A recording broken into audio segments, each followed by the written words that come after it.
இந்த அரங்கத்திலே முதல் அமர்வு மூன்றாம் அமர்வாக இன்றைய நாளிலே இணையத்தில் சன்மார்க்க சங்கத்தின் வளர்ச்சி என்ற தலைப்பிலே அருமை தம்பி பெங்களூர் லோக ஆனந்த பாரதி அவர்கள் கட்டுரை வாசிக்க இருக்கிறார்கள். அதனைத் தொடர்ந்து மின் ஊடகங்களில் சன்மார்க்க சங்கத்தின் பங்கு என்ற தலைப்பிலே சென்னை அருட்ஜோதி தொலைக்காட்சியினுடைய அன்பு சகோதரர் செல்வபூபதி அவர்கள் இங்கே கட்டுரை வாசிக்க இருக்கிறார். ஒரு காலத்திலே நம்ம தமிழகத்திலே சமணர்கள் வாழ்ந்தபோது சைவர்களை பூச்சாண்டி என்று சொன்னார்கள். அதெல்லாம் சாமியார் கூட்டம்னு சொன்னாங்க. என்ன நெற்றியில பூச்சி இருந்ததுனால அந்த பிள்ளைகளுக்கு சாப்பாடு போட்டவுள்ள பூச்சாண்டி வந்து நம்ம சைவடியார்களை காட்டி சாப்பாடு கொடுத்த காலம் ஒரு காலம். அதுக்கு மேலே சன்மார்க்கங்களையும் சாமியார் கூட்டம்னு சொன்னாங்க. இன்றைக்கு அந்த நிலை முழுவதுமாக மாறி பல்லூடகங்களில் சன்மார்க்க சங்கங்கள் பல்வேறு ஆக்கப்பணிகளை செய்து கொண்டிருக்கின்றன. உலக அளவிலே www. வேர்ல்டு வைடு வெப் அங்கே தமிழ்படுத்தும் போது வைய வலை அப்படின்னு சொல்லி வையக வலைன்னு சொல்லி தமிழ்படுத்திருக்காங்க. அதே சன்மார்க்க சங்கத்தில் வள்ளலார் ஸ்பேஸ்ன்னு சொல்லி அருமையாக இன்றைக்கு எல்லா செய்திகளையும் உலக அளவில் நல்ல கொண்டு சேர்க்கக்கூடிய அன்பு சகோதரர் மதுரையைச் சேர்ந்த எங்களுடைய ராமானுஜம் அவர்கள் இந்த அரங்கத்திலே தலைமையேற்க இருக்கிறார்கள். அவர்களை அன்பு கொண்டு இந்த அரங்கினை தலைமையேற்று நடத்திக்கும்படி இங்கே மேடைக்கு அழைக்கின்றோம். இந்த தருணத்தில் மிக்க வந்தனத்தையும் நன்றியும் தெரிவித்துக் கொள்கின்றோம். இப்போது இந்த மேடையில் அமர்ந்திருக்கும் திரு ஊரான் அகிலா ஐயாவுக்கும் மற்றும் சதீஷ்ராஜ் ஐயா அகிலாருக்கும் மற்றும் ஜோதி அவர்களுக்கும் மற்றும் பெரியவர்களுக்கும் அனைவருக்கும் இந்த கால இணைய வேலையிலே என்னுடைய வந்தனத்தை தெரிவித்துக் கொள்கின்றேன். இந்த கூட்டத்தில் கலந்து கொள்ள வந்திருக்கின்ற தாய்மார்களுக்கும் சன்மார்க்க பெரியவர்களுக்கும் அன்பர்களுக்கும் அனைவரும் எனது பணிவான வந்தனங்கள்.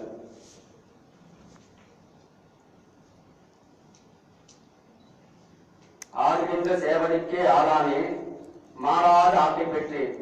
கூடுகின்ற சன்மார்க்க சங்கத்தில் நடுவிருந்து குழாவுகின்றேன். பாடுகின்றேன் இம்பெருமான் பதப்புகழை. ஆடுகின்றேன் அன்பினோடு பாடி பாடி இன்ப கூச்சாகின்றேன். எண்ணமெல்லாம் நிரம்பினேன். அற்புதமான திருவள்ளுவா பாடல். பெருமானார் அவர்கள் எங்க காரியப்பட்டுக் கொண்டிருக்கிறார்கள் என்பதை விளக்குகின்ற பாடல். இப்படி சன்மார்க்க சீடர்களெல்லாம் அமர்ந்திருக்கின்ற இந்த சங்க கூட்டத்திலே இந்த இடத்திலே பெருமானார் அமர்ந்து கொண்டு இந்த அற்புதமான இந்த நிகழ்வை நடத்தி கொண்டிருக்கிறார்கள்.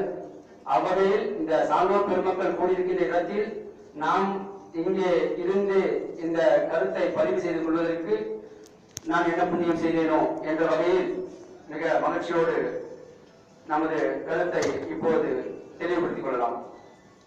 நமக்கு கூடியிருக்கின்ற தலைப்பு மின் ஊடகங்களில் சன்மார்க்க சங்கங்களின் பங்கு. சன்மார்க்க சங்கத்தின் பங்குதான் என்று சொல்லியிருக்கிறார்கள். நம்மளவில் சன்மார்க்க சங்கம் என்று தனிப்பட்ட முறையில் சொல்வதை விட உலகில் உள்ள எல்லா சன்மார்க்க சங்கங்களின் பங்கு எந்த அளவுக்கு நமது மின் ஊடகமான தொலைக்காட்சிக்கு பயனுள்ளதாக இருக்கிறது என்பதை நாம் தெளிவுபடுத்திக் கொள்ள வேண்டும். அப்போதுதான் அந்த நன்றிக்கடனாக இருக்கும். ஏனென்றால் எந்த அளவுக்கு நம்முடைய தொலைக்காட்சிக்கு அருள் தொலைக்காட்சிக்கு இந்த சான்ற பெருமக்கள் உதவியாக இருக்கிறார்கள் என்பதை நாம் இந்த தளத்தில் கூறிக்கொள்ள வேண்டும். அதாவது முதல்ல தொலைக்காட்சி எந்த நிலையில் இருக்கு, தொலைக்காட்சினா என்னன்றதே நம்ம தெரிஞ்சுக்கிட்டு அதுக்கப்புறம் என்னென்ன தொலைக்காட்சி இருக்குதுன்னு நம்ம புரிஞ்சுக்கணும். இப்ப தொலைக்காட்சினாவே சாதாரணமாக இப்ப வள்ளுவர் சொல்றாரு, நன்மையும் தீமையும் நாடி நலம் புரிந்த தன்மையால் ஆளப்படும். அது போல தொலைக்காட்சி என்றது எத்தனையோ தொலைக்காட்சி இருக்குது. அதுல நம்முடைய தொலைக்காட்சியுடைய பங்கு என்ன அப்படின்றத நாம் பார்க்கணும். தொலைக்காட்சி என்னும் போது சாதாரணமா பொழுதுபோக்கு தொலைக்காட்சியும் இருக்கு, பொது அறிவு சார்ந்த தொலைக்காட்சியும் இருக்கு, ஆன்மீக தொலைக்காட்சியும் இருக்கு. பொழுதுபோக்கு அம்சம் கொண்ட தொலைக்காட்சியை பார்த்தோம்னாக்கா அது எந்த அளவுக்கு பயனாக உள்ளது என்பது நாம் சிந்தித்துக் கொள்ள வேண்டும். பொது அறிவு சார்ந்த தொலைக்காட்சி என்னும் போது அது கண்டிப்பாக அவசியம். ஏனென்றால் அதில் உலக விஷயங்கள் அனைத்தையும் நமக்கு தெரிவிக்கிறார்கள். அதை அந்தத்தில் என்ன கொண்டிருக்கின்றது, கிரகங்கள் எப்படி இருக்கின்றன என்பதை பற்றியெல்லாம் அவங்க தெளிவுபடுத்துகிறார்கள்.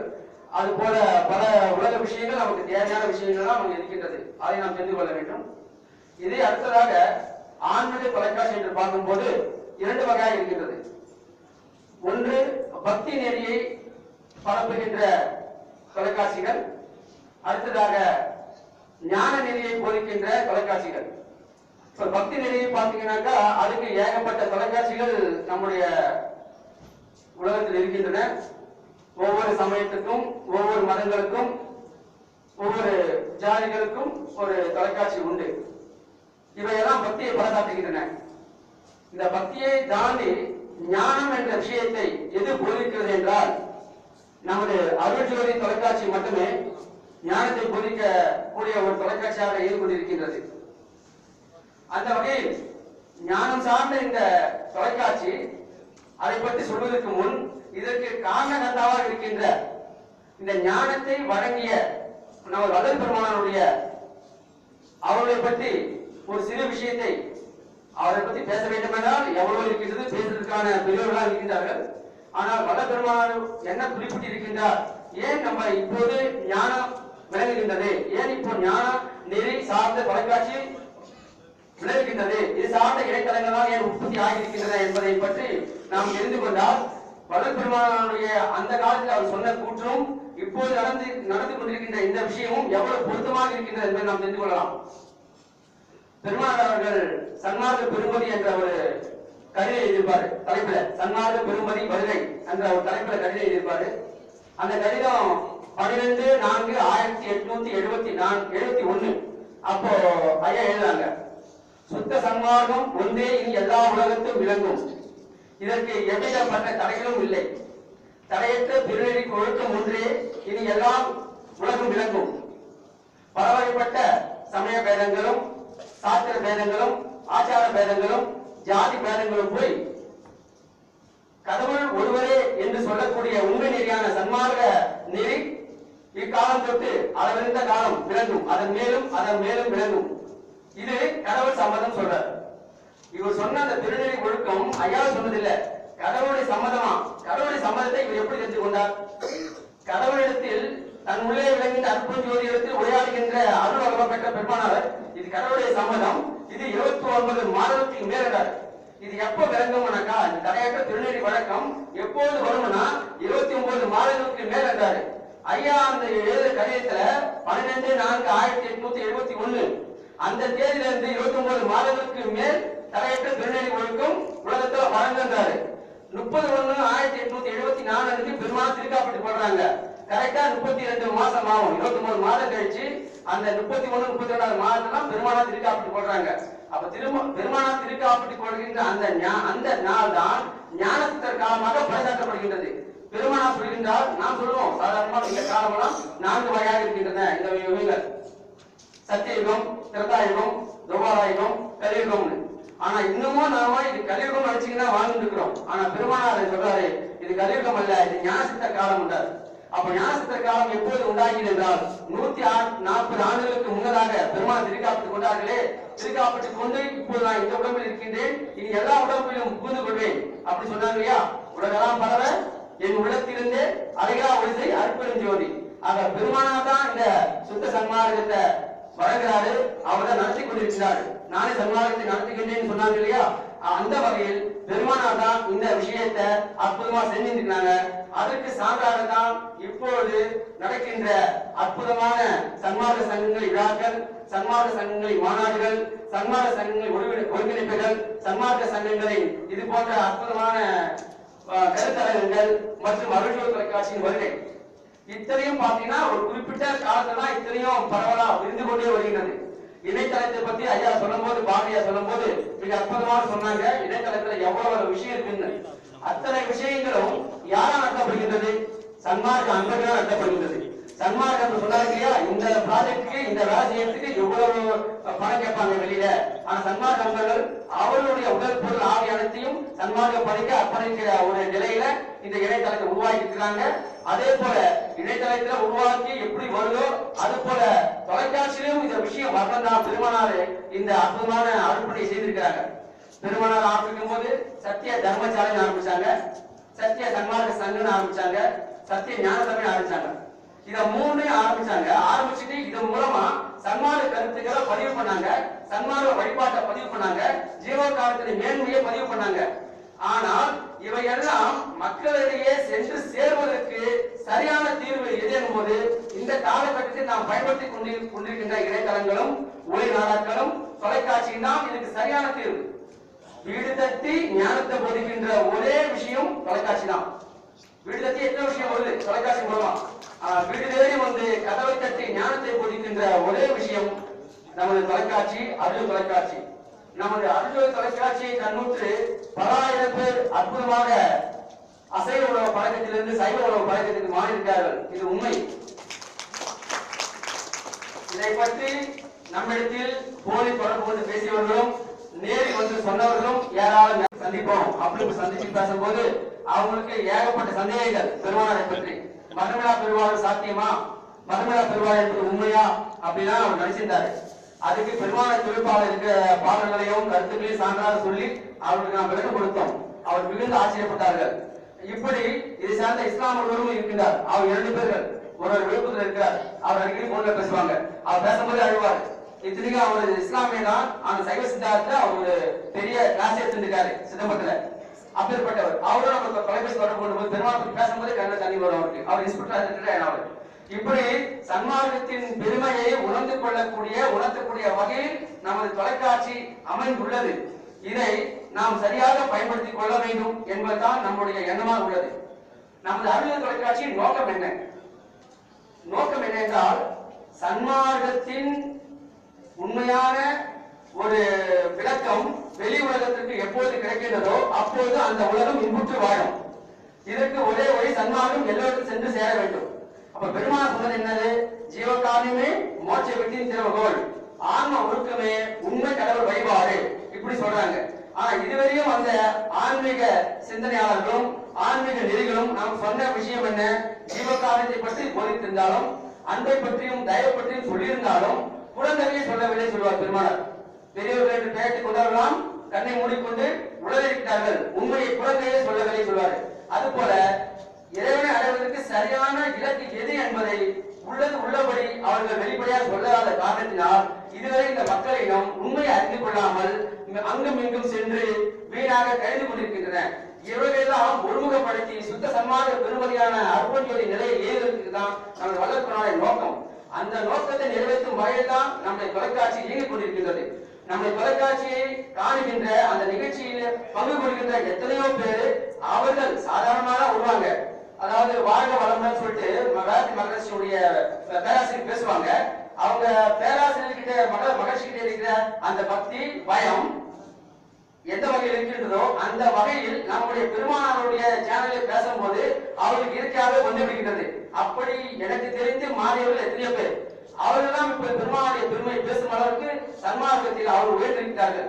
இதற்கு எத்தனையோ பேர் இருக்கிறார்கள், பேர் சொல்ல வேண்டிய அவசியம் இல்லை. ஆனால் அத்தனை பேர்களும் நமக்கு தெரிந்து சன்மார்க்கத்தின் பெருமையை புரிந்து கொண்டு அவர்கள் அந்த வகையில் வாழ்ந்து கொண்டிருக்கிறார்கள். சாதாரணமாக வேதி மகர்ஷியை சார்ந்தவங்க கடவுள் அறிவானவர் அந்த அறிவு நிலையில போறவங்க. ஆனா அவங்க இந்த சன்மார்க்கத்தை தொடரும்போது சன்மார்க்கத்துடைய உண்மை நிலையை உணர்ந்து அவர்கள் இதற்கு மேல ஒரு மார்க்கம் இல்லை என்பது அவங்க உணர்றாங்க. இது உண்மை. ஆக இந்த வகையில் சாதாரண நிலையில் இருக்கின்ற மக்களையும் மேல்நிலையில் இருக்கின்ற அறிவுசார்ந்த நிலையில் இருக்கின்ற மக்களையும் ஒருமுகப்படுத்தி சுத்த சன்மார்க்க பெரும்பதியான அற்பஞ்சோதி ஆண்டவரின் உண்மை இயற்கை விளக்கத்தை அறிந்து கொள்வதற்கு ஏதுவாக நமது தொலைக்காட்சி அமைந்துள்ளது. ஒருத்தர் என்ன அடிக்கடி போன்ல கேட்பாங்க எல்லாருமே, அந்த அம்மையா இருந்தாலும் சரி பெரிய ஐயா இருந்தாலும் சரி, ஐயா நம்ம தொலைக்காட்சியில பேசுறவங்க எல்லாம் சொல்ற ஒவ்வொரு கருத்தும் அற்புதமா இருக்குது, ஆழமா இருக்குது, அறிவுக்கு ஒத்து போகுது, அது எப்படின்னு கேட்பாங்க. அப்ப நான் சொல்ற ஒரே பதில், வெல்லுகின்ற வார்த்தை என்று வெறும் வார்த்தையின் வாய் விளம்பாது, இது வல்லாருடைய வார்த்தை. ஆக இந்த பெரியவங்க பேச அத்தனையுடைய கருத்துக்களும் சொந்த கருத்து இல்லமா, சொந்த கருத்து இல்லைங்கய்யா. இது வல்லல் பெருமானார் என்ன சொல்லியிருக்கார சன்மார்க்கத்துல அதை அவங்களுடைய அனுபவத்துக்கு ஏற்றாற்போல் அவங்களுடைய பாணியில பேசுறாங்க. இதனால இது உங்களுக்கு சிறப்பானதாக அமைந்துள்ளது. மற்றபடி இது திரித்து கூறுவதோ புரட்டி போடுகின்ற ஒரு கருத்துக்களோ அல்ல. பெருமானார் என்ன அவர் திருவுள்ளத்தில் இருந்து திருவிழா வெளிப்பட்டதோ, உருளப்பகுதி வெளிப்பட்டதோ அதிலிருந்து தோன்றிய கருத்துக்களை தான் சன்மார்க்க தெய்வங்கள் இங்கே பறைசாற்றுகின்றார்கள். ஆகவேதான் அந்த கருத்துக்கள் உங்களுக்கு ஆழமாக இருக்கின்றது என்று சொல்லும் போது அவர்கள் ஆனந்த கண்ணீர் விடுவார்கள். சொல்லும் போது சேல குப்புசாமி ஐயா கேட்பாங்க, ஐயா இன்னைக்கு சேல குப்புசாமி அவருடைய ஸ்பீச் கதிரவேல் ஐயா, படக்க பாலகிருஷ்ணன் ஐயா, ஊராநடிகர் ஐயா, கங்கைமணி மாறன் ஐயா, இவங்க எல்லாம் வந்து இப்போ சன்மார்க்க தொலைக்காட்சி நேயர்களுக்கு ஒரு கட்டம் போட்டு ஒரு அற்புதமான பெரிய லிஸ்ட். இவங்க எல்லாம் கண்டிப்பா சேல குப்புசாமியோடைய அற்புதமான பணியை நம்ம சொல்ல வேணாம். அவங்க இந்த உடல்நிலையிலையும் தவறான வீட்டுக்கு கொடுத்துட்டு வந்து அந்த சித்தி வளாகத்துல அவங்க கொடுக்குற அந்த உரையை நாம் பதிவு பண்றோம். அதே போல இப்போ ஒரு 4 நாளைக்கு முன்னாடி அங்க சேலத்துக்கு போயிருந்தோம். அப்போ பெரும் ஐயா அவங்க 2.5 மணி நேரம் அற்புதமா கொடுத்து நிகழ்ச்சி கொடுத்துருக்காங்க. அதையும் பதிவு பண்ணியிருக்கிறோம். அது மாதிரி ஊராட்சி ஐயா எத்தனையோ பெரிய பெரிய மேடைகள்ல பேசிக்கிறாங்க. அத்தனையும் பதிவு பண்ணி போட்டு இருக்கின்றோம். இவங்களுடைய ஸ்பீச் எல்லாம் கேட்கும் போது மக்கள் அப்படியே எங்கேயும் அசைய மாட்டாங்க. சொல்லுவாங்க சாதாரண மக்கள் கூட நல்லா சாதாரண மக்கள் கூட நல்லா பேசுறாங்க அப்படின்வாங்க. சாதாரண மக்களும் நல்லா பேசுறதுக்கு காரணம் அது இருக்கின்ற புரிந்துள்ள உண்மை விஷயம்தான், வேற ஒண்ணும் இல்லை. நமக்கு சொல்லிக் கொடுக்குற வாத்தியார் சரியான வாத்தியாரா இருந்தா அந்த மாணவன் சரியான விஷயம் தான் இருப்பாரு. அதுபோல் நமக்கு சொல்லுகின்ற ஆசான் வளர் பெருமானார். அந்த வளர் பெருமானுடைய கருத்துக்களை நாம் படிக்கின்றோம், கேட்கின்றோம், அதுதான் புரிகின்றோம். அப்போ நம்முடைய விஷயமா அப்படிதான் வரும். ஆகவே இந்த அற்புதமான இந்த விஷயங்களை நாம் கொடுத்து கொண்டிருக்கின்ற நம்ம தொலைக்காட்சியில் இடம்பெறுகின்ற நிகழ்ச்சிகளை பற்றி பார்த்தோமானால், காலையில 4 மணிக்கு ஆரம்பிப்போம் திருப்பலி எழுச்சி. பொழுது விடிந்தது என் உளமெனும் கமலம் பூத்தது பொங்கொலி பொங்கியது எங்கும் அந்த அற்புதமான பாடலோடு ஆரம்பிக்கும். அப்புறம் மலையூர் சதாசிவமாயாவுடைய அகல் பாராயணம், அப்புறம் கீதா பிரபாரம் பாடுவாங்க. அந்த அற்புதமான காலை வேலையில அந்த அருப்பஞ்சோதி அகவல் பாடும் போது அத்தனை பெண்மணிகளும் சாதாரணமா இத்தனை பழங்கள்லாம் என்ன ஒளிபரப்பான்னு தெரியும் எல்லாருக்கும். சூப்பர் பாடம் ஒளிபரப்பாகும் டிவிலயோ ரேடியோலயோ, அதான் போட்டு கேட்போம். இப்போது ஒவ்வொரு சன்மார்க்க இல்லங்களிலும் ஒவ்வொரு சன்மார்க்க தொலைக்காட்சி அடு தொலைக்காட்சி இருக்கின்ற இல்லங்களிலும் ஒளிபரப்பது காலையில அகல் பாராயணம். அற்புதமா அதை கேட்டுக்கனே அந்த பெண்மணிகள் அவருடைய பணியை செய்யறாங்க. இது நாங்க பார்த்துக்கேன், எங்க வீட்டுல அதான் ஓடி இருக்கோம். என் மனைவியே அதை போட்டுட்டு தான் அங்க வேலை செஞ்சுட்டு இருப்பாங்க. ஆக இது போல எத்தனை பேர் ஒரு நாளைக்கு அது டெலிகாஸ்ட் ஆகுது, கொஞ்சம் லேட் ஆச்சுன்னா கூட நமக்கு கால் வரும், ஐயா இன்னைக்கு அந்த அகல் பாராயணம் தாமதப்பட்டு போச்சு அப்படின்வாங்க. அந்த அளவுக்கு அதை கேட்டுக்கொண்டிருக்கிறார்கள். இதெல்லாம் யாருடைய சிறப்பு? பெருமானார் சிறப்பு. பிறகு அது முடிஞ்ச உடனே அதுக்கப்புறம் கேள்வி பதில் நிகழ்ச்சி வரும். பெருமானாரை பற்றிய திருவிழா பற்றிய கேள்விகள், அதாவது கேள்வியை வந்து ஒருத்தர் கேட்பாங்க, அதுக்கு பதில வந்து பெரியவங்க எல்லாம் சொல்லுவாங்க. அந்த கேள்வி பதில் அற்புதமான அமைந்த ஒரு விஷயம். அடுத்ததாக சன்மார்க்கத்தை பற்றிய விளக்கம், சன்மார்க்க சுப்ரீம் என்ற பெயர் சன்மார்க்கத்தை விட்ட விளக்கம். ஐயா குப்புசாமியா பேசினாங்க, உறவினர் பேசினாங்க. இது மாதிரி நான் சொன்ன அத்தனை பெரியவங்களும் பேசியிருக்காங்க. அவங்களுடைய விளக்கம் எல்லாம் அற்புதமாக வரும். அதுக்கு பிற்பாடு நம்முடைய மாநாடுகள் மற்றும் கலை நிகழ்ச்சிகள் என்ற பெயரில் திருவிழா பாடல்கள் எல்லாம் ஒளிபரப்புவாங்க, நடனம் ஆடிப்பாங்க. அந்த பிள்ளைகளுடைய நடனத்தெல்லாம் காட்டுவோம். அதெல்லாம் பார்க்கும்போது இப்படி எல்லாம் கலந்த கலவை, எல்லாமே திருவிழா சம்பந்தப்பட்டதுதான். ஒரு நிகழ்ச்சியாக ஞான தீபம் என்ற தலைப்பில் சித்தர்கள் பற்றிய ஒரு கருத்தை பதிவு செய்வோம். பிறகு அடுத்ததாக திருவிழா பாடல்கள், பெருமானுடைய பாடல்கள், அதாவது இப்ப சன்மார்க்க சங்கங்களின் பங்கு போது இந்த இடத்துல கண்டிப்பா இணையதளத்தினுடைய அவங்களுடைய ஒத்துழைப்பையும் அவங்களுடைய செய்த ஒரு சேவையும் நம்ம பாராட்டி ஆக வேண்டும். பெருமானுடைய அத்தனை பாடல்களும் நாம போய் எங்க போய் யாரை வச்சு மியூசிக்கை வச்சு இன்ஸ்ட்ருமெண்ட்டை வச்சு ரெக்கார்டு பண்ணி மழை சாத்திரை கூப்பிட்டு ஆத்மனையா கூப்பிட்டு மற்ற பெரியவர்களை கூப்பிட்டு இதெல்லாம் செய்ய முடியுமா? ஆனா ஏற்கனவே இதையெல்லாம் பெருமானார் முன்னேற்பாடாக சன்மார்க்க நண்பர்களும் உதவியோட எல்லாம் செய்தி வச்சதுனால அந்த இணையதளத்துல போய் நம்மளுக்கு தேவையான அத்தனை பாடல்கள் எடுத்துக்கிறோம். அதுக்கு பேக்ரவுண்ட் காட்சியை கொடுக்குறோம், டிவியில போடுறோம், அதை பாக்குறாங்க, அற்புதமா பயனடைகிறாங்க. சோ இதுக்கெல்லாம் நம்முடைய இதெல்லாம் கூட்டு முயற்சி. தொலைக்காட்சி நம்ம சன்மார்க்க வளர்ச்சி என்பது கூட்டு முயற்சி. ஒரு தனிப்பட்ட முறையில தொலைக்காட்சி நடக்கிற சத்யசாய் அடிகளார் ஐயாவோ, இணையதளத்தில் நடத்துகின்ற நமது மருதை ஐயாவோ, இல்ல சிங்கப்பூர் சிவகுமார் ஐயாவோ, இப்படி தனித்தனியா நம்ம கண்ணுக்கு தெரிந்தாலும் பெருமானுடைய பார்வை ஒன்றே ஒன்றுதான். நம் பிள்ளைகள் சன்மார்க்க பிள்ளைகள், இந்த பிள்ளைகளை வைத்து நாம் செய்ய வேண்டிய பணி இதுன்னு அவர் நினைச்சு எல்லாரையும் ஒருங்கிணைச்சு இந்த பணியை செய்யறாங்க. இப்போ நம்முடைய ஐயா பாண்டியன் ஐயாவும் நமச்சிவாயாவும் ஜோதி ஐயாவும் பாத்தீங்கன்னாக்கா சன்மார்க்க கல்வி பயிற்சி ஆராய்ச்சி நிறுவனம் தொடங்கி அதுல வந்து அவங்க கொடுக்கிற அந்த பிள்ளைகளுக்கு சிறு வயதுல இருந்தே அந்த ஸ்கூல்ல அவங்க பாடம் சொல்லி தராங்க. கேள்வி பதில், அந்த கேள்வி பாத்தீங்கன்னா நம்மளே சில கேள்விகள் பதில் தெரியாது. அது பட்சம் நமக்கு புரியும், நமக்கு தெரிஞ்ச வேண்டிய இருக்குது.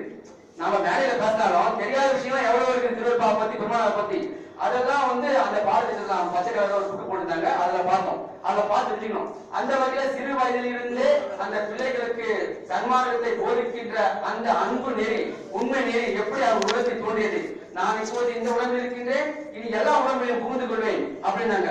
சில பேர் கேட்கிறாங்க, பெருமாள் எப்படி சுத்த ஞானத்தை இருக்காரு, அவர் எப்படி எல்லா உடம்பும் புகுந்து கொள்வாரு? அருட்ஜோதி ஆனேன் என்று அழைப்பா முரசு, அருளாட்சி பெற்றேன் என்று அழைப்பா முரசு, மறுச்சார்பு தீர்ந்தேன் என்று அழைப்பா முரசு, மரணம் தவிர்த்தேன் என்று அழைப்பா முரசு. அந்த முரசு ஐயா என்ன சொல்றாரு? அருட்ஜோதி ஆகிட்டாரு. அருட்ஜோதி என்னது? நம்முடைய ஆன்ம சிச்சவை விளங்கி என்ற அந்த ஆன்ம பிரகாசம் தான் அருட்ஜோதி. அந்த அருட்ஜோதி நம்ம உடம்புல இருக்கிற அந்த உயிரில் இருக்கிற அருட்ஜோதியே அவர் ஆயிட்டாரு. அவரால் ஆக முடியும். அப்படி ஆயிட்டால்தான் அந்த பாடலை சொல்றாரு. அதை வச்சுதான் இப்போ இந்த உடம்பில் இருக்கின்றேன், நீங்க எல்லா உடம்பிலும் புரிந்து கொள்ள அருட்ஜோதியா அவர் எல்லாருடைய ஆன்ம பிரகாசத்தை வழங்கி கொண்டிருக்கின்றார். அப்படி இருக்கிறனால தான் நமக்கு அந்த சிந்தனை வருது, அந்த செயற்பாட்டு திறன் வருது, நம்ம செய்ய முடியுது. இல்லை சாதாரணமா செய்ய முடியாது. சொன்னார் இல்லையா பெருமானாரே, 12/4/1871 எழுதிய கடிதத்துல சுத்த சிவ சன்மார்க்கம் ஒன்றே எல்லா உலகத்தும் விளங்கும், தலையற்ற பின்னணி ஒழுக்கம் ஒன்றே விளங்கும் சொன்னார் இல்லையா? அது எந்த ஒரு தவறும் இல்லை. ஏனென்றால் என் வார்த்தை, நான் உழைக்கும் வார்த்தையெல்லாம் நான் என்ற வார்த்தை நம்பி நமக்காக. ஆக பெருமானார் சொன்ன வார்த்தை அத்தனையும் இப்போது படித்துக் கொண்டிருக்கின்றது. அது வெவ்வேறு விதங்களை பரிமாணம் செய்து கொண்டிருக்கின்றது. அது வெவ்வேறு சன்மார்க்க அன்பணி வாயிலாக அது வளர்ந்து கொண்டிருக்கின்றது. இதற்கெல்லாம் நாம் சிந்தித்து இது சன்மார்க்கம் இந்த அளவுக்கு வளர்கின்றது, இதை வளர்க்கின்ற பெருமானார் அவர்கள் அதற்கு நம்மையெல்லாம் ஆளாக்கி இருக்கின்றார் என்பதை உள்ளார அந்த அறிவில் உணர்த்தும் போது அதை உணர்ந்து நாம் அதற்கு செய்ய வேண்டிய பங்களிப்பை கண்டிப்பாக செய்தே ஆக வேண்டும். இது நமது கடமையாக கொள்ள வேண்டும். அப்படி கடமையாக கொண்ட பெரியோர்கள் தான் இப்போது இங்கே அமர்ந்திருக்கிறார்கள். இங்கே நம் முன்னும் அமர்ந்திருக்கின்ற பெரியோர்களும் இங்கே மேலையில் அமர்ந்திருக்கின்ற பெரியோர்களும் அத்தனை பேரும் அவர்கள் தரத்திற்கு தக்கவாறு அற்புதமான சன்மார்க்க பணியை செய்து கொண்டுதான் இருக்கிறார்கள். அப்படி செய்வதனால் தான் இந்த சன்மார்க்கம் இன்னும் வளர்ந்து கொண்டே இருக்கின்றது. இனி தடையற்று வளர்வதற்கு அது தடையும் இல்லை. இப்போது அஜோத் தொலைக்காட்சியில் முக்கியமாக நாம் ஒரு விஷயத்தை போட்டுக் கொண்டிருக்கிறோம். அதை எனக்கு காட்டுங்க. ஐயா சொன்னார் இல்லையா, பாருங்க சொல்லும் போது பெங்களூர் கார்த்திகையா நான் நேரில் சந்திச்சது இல்ல, போன்ல தான் பேசியிருக்கிறேன். அவர் நேரில் சந்திக்கணும் ரொம்ப விரும்பினேன். ஆனா அவரால் வர முடியாத சூழ்நிலை ஆச்சு. பெங்களூர் டிராபிக் ஜாம் ஆனால வர முடியல. இது 20 தான் வரலாம்னு நினைக்கிறேன். அவர் போன் தொடர்பு கால சொன்னார், ஐயா வர முடியலையான்னு. அதாவது அதுதான் சொன்னேன், பெருமானார் எப்படி காரியப்படாருப்பாங்க. தொலைக்காட்சி ஆரம்பிக்கிறதுக்கு முன்னாடியே தொலைக்காட்சிக்கு என்னென்ன நிகழ்ச்சிகள் தேவையோ, எது தேவையோ அதையெல்லாம் உருவாக்கியிருக்காரு. இந்த இலக்காட்சிகள் என்ற தலைப்புல சைவ உணவின் சிறப்பும் அசைவ உணவு உண்பதால் வருகின்ற தீமையும் அது எந்த அளவுக்கு இந்த உடலையும் மனதையும் உயிரையும் பாதிக்கின்றது என்பதையும் மிக தெளிவாக நம்ம கார்த்திகையா அதை ஒரு குறும்படமா தயாரிச்சு வச்சிருக்காரு. அதை இடைக்கலைக்கெல்லாம் விட்டுருக்காரு. இது நான் தொலைக்காட்சியில ஒரு முறை நான் பார்க்க நேர்க்கும் போது இதை தொடர்ந்து நம்ம தொலைக்காட்சி ஒளிபரப்பு கொண்டே இருந்தால் கண்டிப்பா பயனுள்ளதாக இருக்கும் அப்படி சொல்லிட்டு அதை ஒளிபரப்பினேன். அதுக்கான ரிசல்ட் கண்டிப்பாக பலன். தினந்தோறும் அது கரெக்டா ஒரு 40 நிமிஷம் அந்த ரன்னிங் டைம். அது ஒரு நாளைக்கு 1 லட்சம் மாறணும் நம்பிக்கை. அந்த அளவுக்கு அது எத்தனையோ பேரை மாத்துச்சு. இத்தனை பேர் சொல்ல முடியாது. நம்ம தொலைக்காட்சியை எத்தனை பேர் பார்க்கிறாங்களோ அத்தனை பேரையும் சைவ உணவுக்கு மாற்றிக்கிற ஒரு வல்லமை அந்த குடும்பத்துக்கு உண்டு. சாப்பிடுறவங்க கூட, அதாவது இதை ஒரு அம்மா சாந்தின்னு ஒரு அம்மா டீனர் இருக்கிறாங்க. அவங்களுக்கு பதிவு பண்ண விஷயம், ஒரு ஞாயிற்றுக்கிழமை அவங்க வீட்டுல எல்லாரும் லீவ்ல இருக்கிறாங்க. பெண்ணு, மகன், அந்த அம்மா 3 பேரை உட்கார்ந்தாங்க சாப்பிடறதுக்கு. மாமிச உணவு தான் சாப்பிட போறாங்க. அப்போ நம்ம டிவியில தொலைக்காட்சி கரெக்டா அந்த குடும்பம் வெளியே வருது. கேரங்காடு அங்க பார்க்கும் போது அந்த நிகழ்ச்சி இங்க சாப்பிட கை வைக்கிறாங்க. அப்போ அந்த காலேஜ் படிச்சுட்டு அந்த பையன் இப்ப ஜிஆர்ல ஒர்க் பண்றாரு, விஜயன் பேர். அவர் என்ன சொல்லிருக்காரு, அம்மா நீங்க ஒரு விஷயம் இருக்குமா, அதை நம்ம கவனிப்போம், என்ன சொல்றாங்கம்மான்னு பார்த்தாங்க. சத்தியமா சொல்லிக்கிட்டே உண்மை பொய்யல அவங்க சொன்னது. அந்த அப்படியே அந்த இலைய ஃபுல்லா அந்த அப்படியே மடிச்சிட்டாங்க. அந்த மாமிச உணவு சாப்பிட இலைய மடிச்சிட்டு குப்பை தொட்டில போட்டு அவங்க அன்றிலிருந்து சைவமா மாறிவிட்டு இப்போது நம்மோட தொடர்பு கொள்வார்கள் அலைபேசியில். ஐயா இந்த உணவை சாப்பிடக்கூடாது, இது பாவம், இது தீமையை விளைவிக்கும்னு இதுவரையும் நான் எந்த டிவியில சேனலையும் பார்க்கலையா, உங்க டிவியில பார்த்தா நாங்க விட்டோம். அதுதான் உங்களுக்கு நன்றி சொல்லி நம்ம நேர்லயே ஐயாக்கு ஆசீர்வாதம் வாங்கிட்டு சத்தியா இருக்க அவங்களுக்கு முடிஞ்ச தொகையை கொடுத்தாங்க. அந்த பிள்ளை வேலை செய்ய டிஆர்டி கம்பெனில நம்மளுக்கு தொடர்ந்து கல்வி அறநிலைக்கு வருமானம் வரா மாதிரி மாதமா வருஷத்துக்கு ஒரு முறை 11 பிள்ளைகளை படிக்க வைக்கிற மாதிரி அவர் செய்தி கொடுத்தார் அவருடைய திறமையில. ஆக இது கண்ணால பார்க்கின்ற ஒரு விஷயம். இது போல எத்தனையோ பேர் வேலை செய்யறது. அம்மா போன் பண்ணும்போது சொன்னாங்க, எங்க குடும்பமே சன்மார்க்க குடும்பம் ஆட்சி அவங்க தொலைக்காட்சினால சொல்லியிருக்காங்க.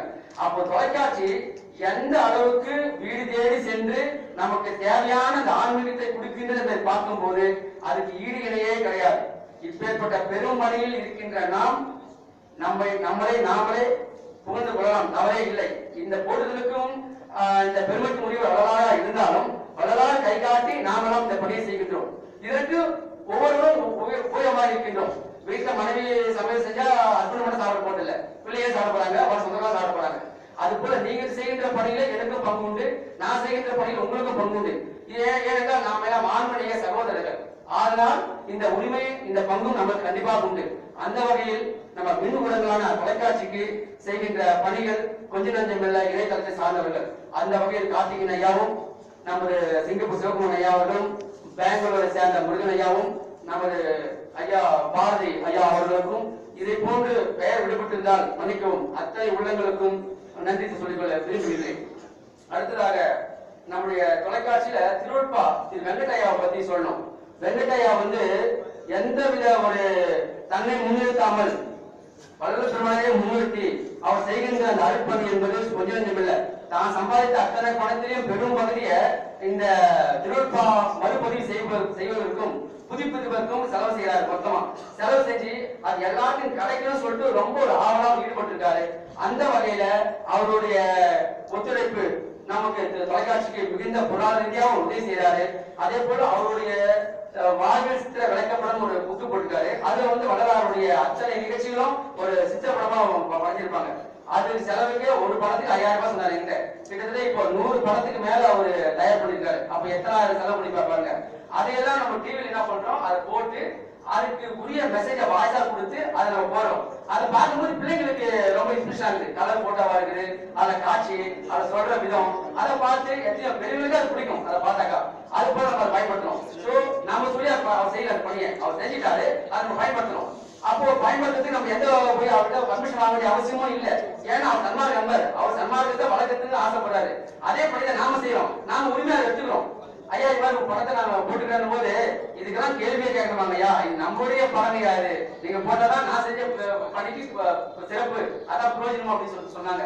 அது போல நாம ஒவ்வொருக்குள்ள ஒவ்வொரு விஷயத்தை செஞ்சு நமக்குள்ள பரிமாறிக்கின்னு நம்முடைய முயற்சி என்னவா இருக்குன்னா நம்முடைய சன்மார்க்கத்தை விரிவுபடுத்தணும். அவ்வளவுதான், இதுதான் நம்ம எண்ணமா இருக்குது.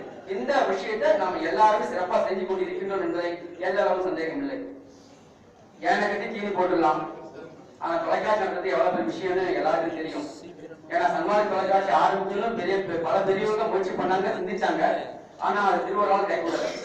யார் யாருக்கு எந்தெந்த பணி யாராவது எப்பப்போ செய்யணும்னு நிறுவனம் சம்மதிக்கிறோ அப்பதான் அது செய்ய முடியும். அதனால இந்த விஷயத்தை வளர்பெருமானார் எப்படி சத்திய தர்மசாலை நிறுவனாரோ, அந்த சங்கத்தை நிறுவனாரோ, ஞானசபை நிறுவனாரோ, அந்த வரிசையில நம்முடைய அருள் தொலைக்காட்சியை நம்ம தவத்தி சத்தீஸ்வர அடியார் அவருடைய மூலமாக இதை உருவாக்கி இந்த பணி நடந்துருக்கு.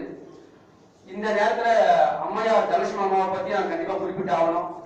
அவங்க ஐயாவுக்கு எவ்வளவு ஒரு சப்போர்ட்டிவா இருக்கிறாங்க, எவ்வளவு அவங்க உறுதுணையா இருக்கிறாங்க என்பது இந்த அருள்வதி அண்ணாலயத்தினுடைய வளர்ச்சி, சன்மார்க்க அறக்கட்டளை ஆகிய நமது கல்வி அறக்கட்டளை வளர்ச்சி, தொலைக்காட்சி வளர்ச்சி எல்லாம் பார்க்கும்போது அவங்களுடைய ஒத்துழைப்பு, அந்த புனித தன்மை இருக்கிறதுனாலதான் இவங்களால இந்த பணியை செய்ய முடியுது என்னுடைய உண்மையான கருத்து. ஏன்னா கணவன் மனைவி இணைந்து ஒரு வேலையை செய்யும் போதுதான் அது சிறப்பிக்கும். இல்லைனாக்கா முன்னுப்பின் இழுத்து சிறப்பிக்காது. அந்த வகையில அந்த தாயார், அந்த அம்மையார் ரொம்ப ஐயாவுக்கு சப்போர்ட்டிவா இருக்கிறாங்க, பணி செய்யறவங்களுக்கும் சப்போர்ட்டிவா இருக்கிறாங்க. இருந்ததுனால்தான் இந்த வகையில இந்த விஷயம் எல்லாம் விரிவடைந்து கொண்டே செல்கின்றது என்பதையும் நான் கூறிக்கொள்ள விரும்புகிறேன்.